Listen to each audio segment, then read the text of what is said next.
Welcome to BTN.com. Amina Smith alongside Tom Dienhart to preview our matchups for this week. Let's break down Michigan State at Penn State. This matchup has some Big Ten East Division title implications. If Michigan State beats Penn State, they pretty much take them out of contention to go to Indy. But before we get ahead of ourselves, how does Michigan State even beat the Nittany Lions? Yeah, the Spartans want to be a spoiler here, Amina. They almost were a spoiler last week to Ohio State, lost just 17-16. Don't underestimate the Spartans here. It's a prideful team. There's talent, and they're well coached. You know they would love to ruin Penn State's season.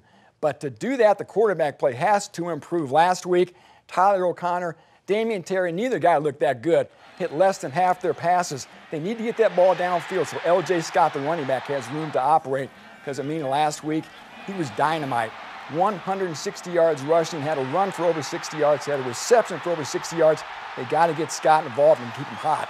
And Penn State, they continue to win. They've won 7 straight consecutive Big Ten games. What's going to be the key for them this week? Yeah, again, defense. They need to contain L.J. Scott. He cannot run wild for the Spartans. And I tell you what, Penn State has the front 7 on defense to contain Scott. 2 good defensive ends, Garrett Sickles, Evan Schwan, the linebackers Brandon Bell, Jason Kabenda. This is an underrated front 7 that can contain Scott. And offensively, Amina, few teams are playing better than Penn State right now. Trace McSorley continues to impress. What a dual threat option. He was at it again last week. 210 yards passing, 55 yards rushing. He's a special quarterback, and they can smell that Big Ten East title.